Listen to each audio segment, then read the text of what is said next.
Depuis les indépendances, le Balantakunda ou le département de Goudomp tout entier vit une situation qui l'appauvrit constamment. Le vol de bétail à main armée en direction de la Guinée-Bissau.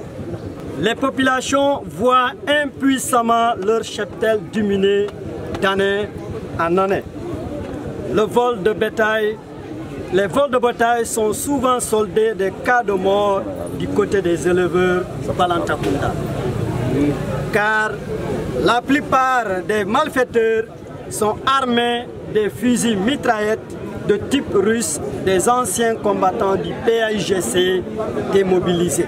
Au début, les voleurs constitués de petits groupes sans armes à feu ont volé quelques têtes de bêtes. À présent, ce sont des bandes lourdement armées qui sèment la terreur et s'emparent de troupeaux tout entiers. À l'heure actuelle, nous ne saurions dénombrer avec exactitude le nombre de personnes ayant perdu la vie dans le Balantakunda. Cependant, nous pouvons donner en guise d'illustration quelques cas de meurtres commis par des voleurs. Bourama Mansali de Manekunda, Abdoulaye Mbalo de Anis, Pabourama Danfa de Sindima Douma, Mamadi Diata Kolan, Vieux Sadio Djibanar, Abibou Kamara Sekafula, Malan Diata Kosi, Moussa Kande Wissalo Yoro.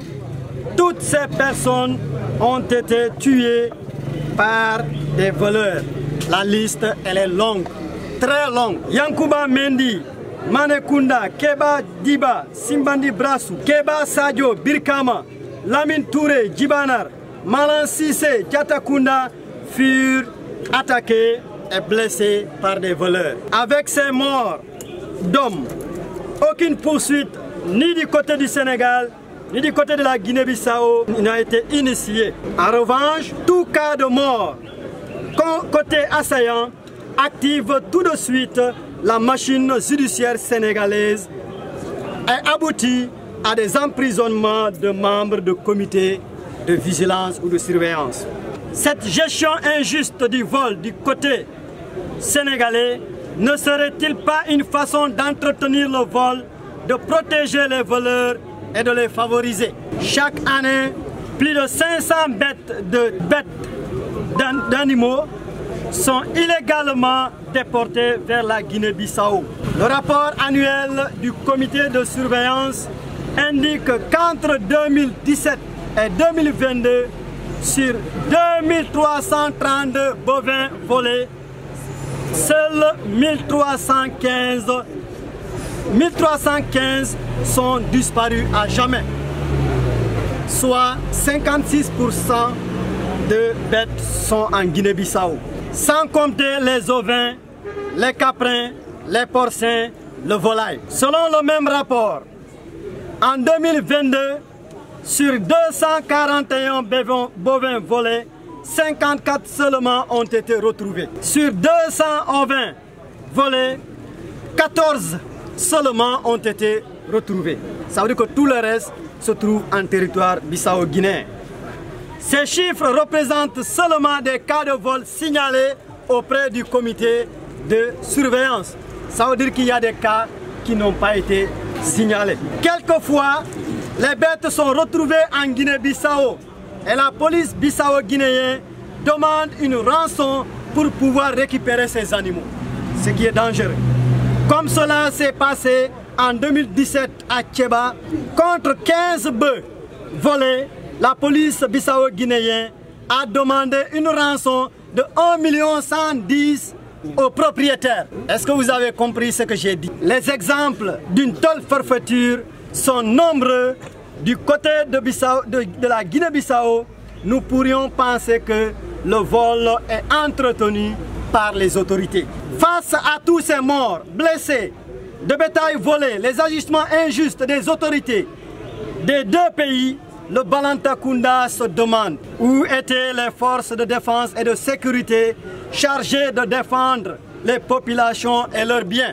Où étaient ces autorités déclencheurs de la machine judiciaire? Qu'a fait l'État du Sénégal? Où était cachée la loi sénégalaise? Pourquoi n'a-t-elle pas condamné ces voleurs et meurtriers comme la loi l'a indiqué dans le code pénal en son article 366? Quel avenir pour le secteur de l'élevage dans le Balantakunda?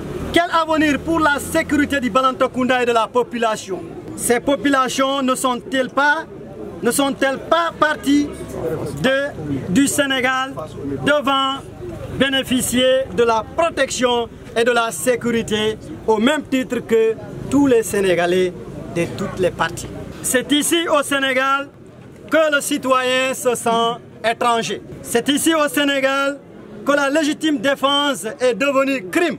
C'est ici au Sénégal que le voleur peut traverser la frontière lourdement armé, voler, tuer et avoir raison devant la justice.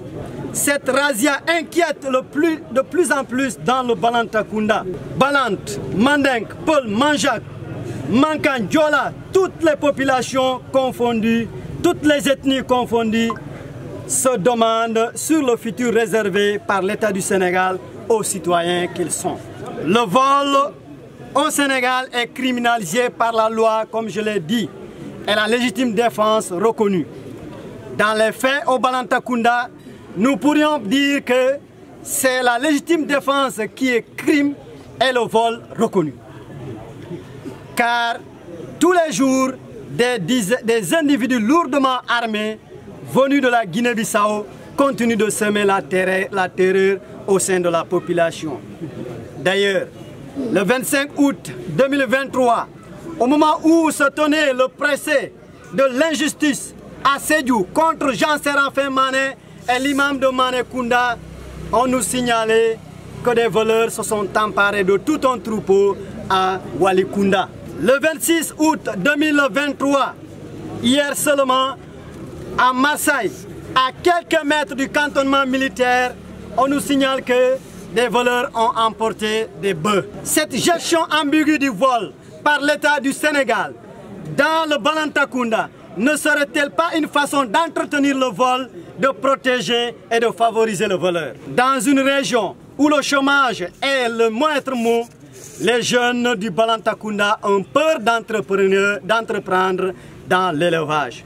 Face au vol de bétail grandissant, aux tueries, la population du Balantakunda, d'une seule voix, demande aux deux États de trouver immédiatement et définitivement des solutions au vol de bétail. Nous demandons le renforcement de la sécurité tout le long de la frontière avec la Guinée-Bissau en installant des postes avancés dans les villages de Madina Peul, commune de Simbadi Balant, à Binakonding, commune de Yaran, à Belan, commune de Mangarungu, à Faradjanto, commune de Yaran, Balant.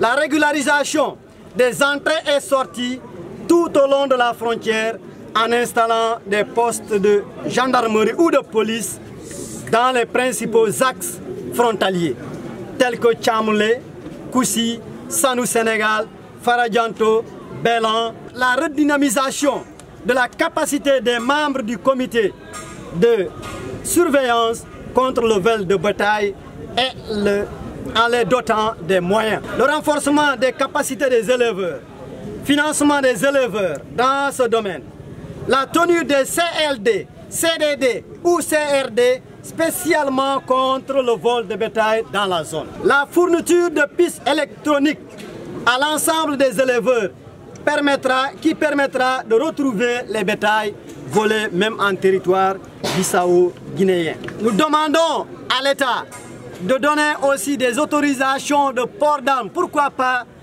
à tous les chefs de village, puisque les voleurs sont lourdement armés quand ils viennent ici.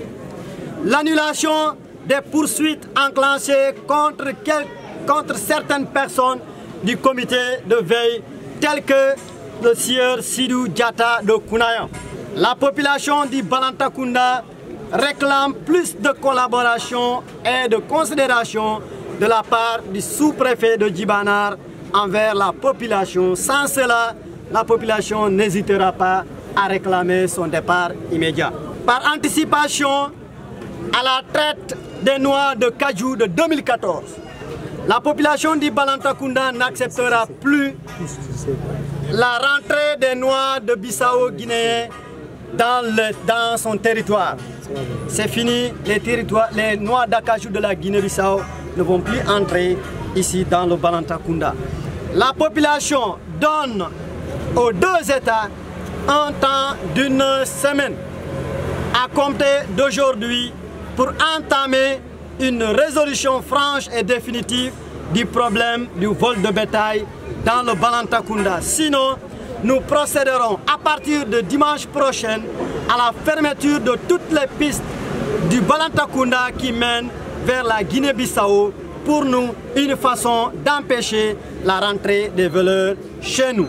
Je dis aux deux États que le Balantakunda est dos au mur. C'est le dernier cri que nous lançons aux États bissau-guinéens et sénégalais. C'est fini le vol de bétail.